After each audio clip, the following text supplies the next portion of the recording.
Gi-inspeksyon ang katukuran sa bagong City Government Center building sa Mandaue City. Ano ang report ni Nico Sereno?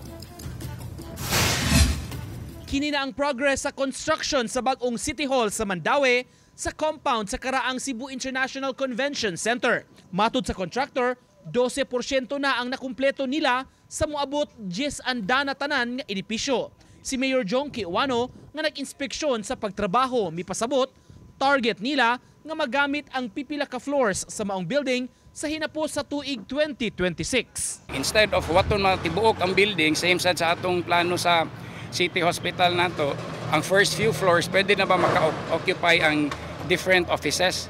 Then while they're building na katong kay 10 floors man ni siya, while building na 4th, 5th, 6th floors, maka-occupy na ang ubang office. Sa 3 billion pesos nga giloan sa syudad para sa bag-ong City Hall, walay labot ni ini ang karaan nga CICC nga gikinahanglan nga ma-rehabilitate. The old CICC, mo na siya atong pangitaan o PPP niya, no, para maka-recover ta sa atong loan niya diri ba.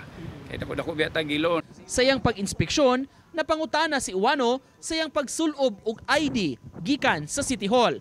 Mimando siya nga pasulubon sab ang tanang empleyado sa syudad. Dili pa hinunta ng personnel ang nahatagan karon sa IDs kay gikan sa transition giproseso pa kini. Lead by example lang ta. Naagali mo transaction sa city, makibaw sila sa pangan, di ba? Kung naamoy ireklamo, mangutana magin mo kung sa may pangan niya. So pagkibaw na may pangan, di man mo, so basically kanang transparent ba? And this is part of good governance. Laing gimando sa mayor ang hugot nga monitoring sa official working hours sa mga empleyado kung oras sa ting trabaho. Uban ni Godfrey Relien, Nico Sereno, Balitang Bisdak.